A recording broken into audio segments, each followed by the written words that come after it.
Assalamu alaikum wa rahmatullahi wa barakatuh. Welcome back to Prayers of the Pious.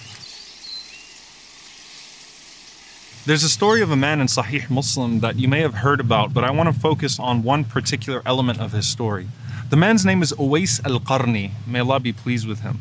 And this was a man that the Prophet, peace be upon him, spoke about, though he never met him. And he told the companions, if you ever meet this man, then you should ask him to ask Allah to seek forgiveness for you, because of his closeness with Allah subhanahu wa ta'ala. And he gave some descriptions about Uwais radiallahu ta'ala anhu. So Omar ibn al-Khattab, every single year as people would come from Hajj, he would ask the caravans, particularly from Yemen, is this man Uwais amongst you? Until finally he finds him and he starts to ask all of these questions about his description, where he's from, what tribe he's from, and if he is the man who the Prophet ﷺ was talking about.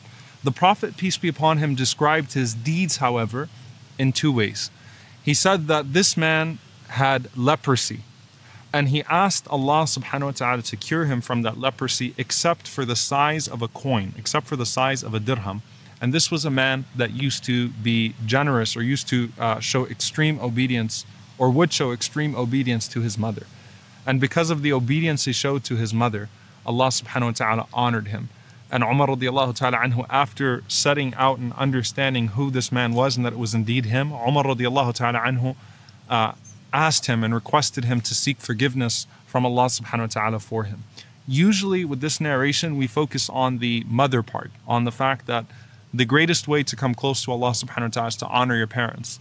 And Ibn Abbas radiallahu anhu said that I do not know of any action that brings a person closer to God than the honoring of one's mother.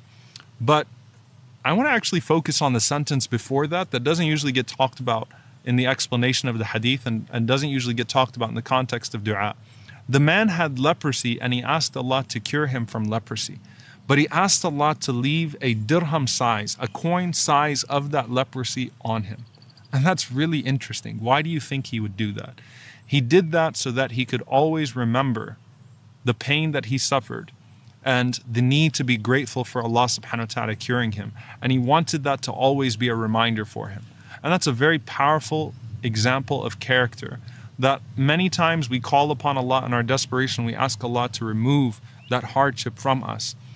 But as you know, and we make promises to Allah subhanahu wa ta'ala, but as soon as Allah removes that hardship from us and we make that promise to Allah subhanahu wa ta'ala, we become heedless once again, and we forget not only the blessing of the removal of that hardship, but we forget the promises that we made to Allah subhanahu wa ta'ala.